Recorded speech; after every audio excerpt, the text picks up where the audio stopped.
చెప్పినా వినకుండా అల్లరి చేసేవాళ్ళే చిన్నపిల్లలు అన్నమాట. అందులో మొట్టమొదటి స్థానంలో ఇక చూడండి మా సాగరిక ఉండిద్ది. అల్లరి చేయటంలో మాత్రం మా సాగరికని మించిన వాళ్ళు ఇంకోటి ఉండరు. సాగరిక సాగరిక ఇక హాయ్ చెప్పమ్మా. హాయ్. అబ్బో ఎంత చక్కగా నవ్వుతుందో చూడండి బంగారు తల్లి. అసలు నేను చక్కగా తల మొత్తం మా అమ్మ దువ్వితే ఎక్కిరిస్తుంది. అమ్మో అబ్బో అబ్బో అబ్బో అబ్బో అబ్బో అబ్బో అబ్బో.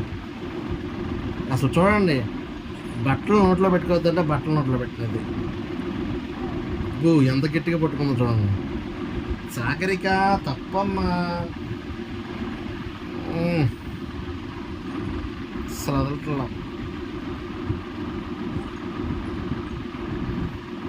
ఫ్రెండ్స్ చూస్తున్నారు ఎంత గట్టిగా పట్టుకుందో.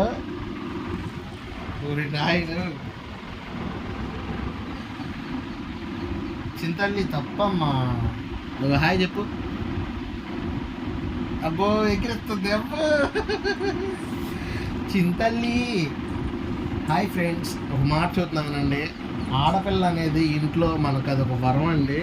నేనైతే ఓపెన్గా చూస్తున్నాను, మా ఇంట్లో మా సాగరిక మాకు ఒక వరం అంతే. అది ఒక వరలక్ష్మి, దేవత, దేవతల దేవత.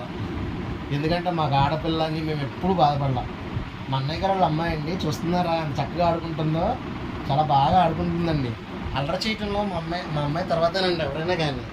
మళ్ళీ అల్లరి చేసిద్దండి. చూడండి చక్కగా మా అమ్మ బట్టలన్నీ పక్కన వేస్తే అన్నిటిని నాకు లేస్తుందండి. సరే ఎలా తన్నేస్తుందో నన్ను. సాగరిక ఇదిగో ఇది వచ్చాడు హాయ్ చెప్పు. హాయ్ సాగరిక. అబ్బో హాయ్ అంటే హాయ్ చెబుతుంది. అబ్బా పైకి లేక వాళ్ళకి కుస్తీ పడుతుంది. చక్కగా స్నానం చేయించితే చూడండి ఎలా నవ్వులేస్తుందో అన్నీ. ఒక హాయ్ చెప్పమ్మా. హాయ్ చెప్పమ్మా. హాయ్ హాయ్ చెప్పు. హాయ్ చెప్పు. హాయ్ అను. అబ్బో పళ్ళు చూపిస్తుంది. అబ్బో అబ్బో ఎంత క్యూట్గా ఉన్న అల్లరి పిల్ల మీలో ఎవరికన్నా ఉందా? ఇంటి చక్కగా కామెంట్ చేయండి. అబ్బో ఎలా ఊగుతుందో చూడండి. అబ్బో అబ్బో అబ్బో అబ్బో బంగారు తల్లి సాగరిక చిట్టు తల్లి.